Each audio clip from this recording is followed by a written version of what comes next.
Hello and welcome to UOW Update for Week 9 Spring Session. I'm Natasha. UOW research is at the forefront in helping Australian cities and regions grow. Dr. Greg Kerr is leading a project focusing on how place marketing can help economic and social development. We have places such as Sydney, Melbourne and the Gold Coast corridor that are growing at a rapid rate, and yet other parts of Australia have either been stagnating or in decline. Also concentrating on enhancing Illawarra's lifestyle and economy, the first step for our city is to create more jobs and opportunities. And Illawarra has a lot to offer, both in terms of lifestyle for residents, but also for attracting new industries and growing our existing industries in this area. The research will take Dr. Kerr to Dubai. Also particularly interested is looking at other parts of the world and how they are growing, both looking at their I guess the good news, but also the challenges that they might face with growth. Too much red cordial is often blamed for hyperactive children, but new UOW research is looking deeper into energetic preschoolers. Lauren Dighton reports. It would be a rare sight to see one sitting still, preschoolers expending vast amounts of energy daily. But how does one measure the release of energy in children under 6? A study being undertaken at UOW aims to improve the measurement of physical activity in preschoolers. We'll need 40 kids to come into the calorimeter, and they will go into a room which measures physical activity, and they will do a certain activity protocol which involves watching a movie, reading a book, up till playing the Wii. Motion sensors are used to measure physical activity in adolescents and teens, but haven't yet been validated for preschoolers. We're not sure if the results that they show are actually true, and therefore there is a need to validate them. Participating children will visit this room twice, accompanied by parents. The outcome of the study hopefully leading to improvements in physical activity for less active children. After this, we can use the accelerometers in intervention studies to improve physical activity among preschoolers. Lauren Dighton, UOW TV. Students and staff artwork has gone under the hammer in the Faculty of Creative Arts.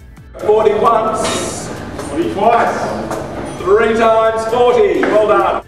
The nude auction, a huge success, raising over $5,000 to help fund the graduation show to be held in November.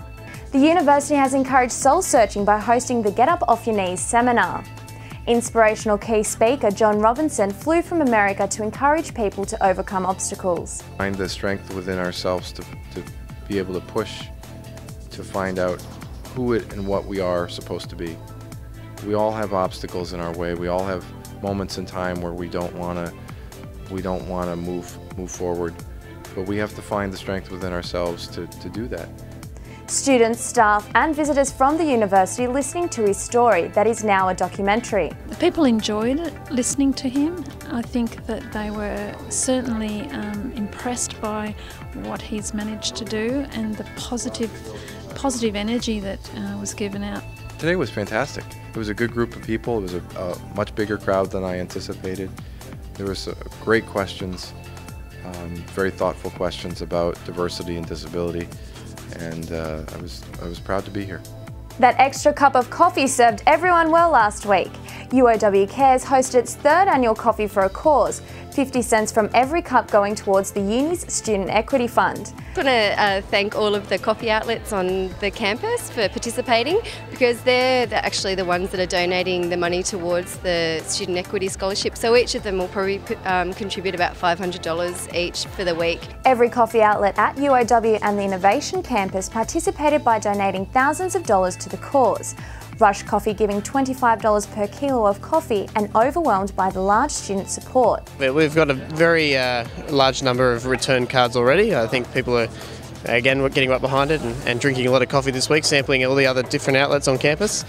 UOW Cares is the staff workplace giving program and holds events to help raise money for different charities. Coffee Weeks is a really fun part of UOW Cares, and we've got other things like executive car park competitions, and we've got a spotlight speaker series at lunchtime, and it's just a really good way for staff and students at the university to support charity. Keeping in tune with our environment is the key theme for this week's Alan Sefton Memorial Lecture. It's a major memorial lecture commemorating the work of a prominent environmentalist and conservationist in this area.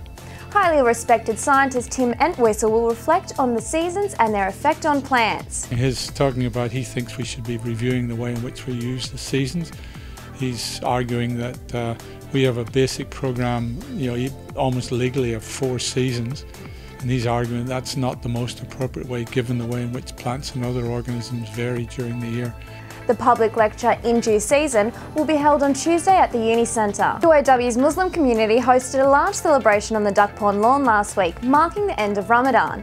Stalls offering traditional food, books and music, people across the university getting involved. Ramadan is the fasting month for the Muslims, and it's a kind of celebration, and we are so pleased and so happy to share even those other students from different cultures and different backgrounds. It's very good, very interesting. I'm loving it. They just have all this free food and it's like everyone's out here. It's a really nice day. It's very fun and we can come together. The food that I have is different about what I cook in my home.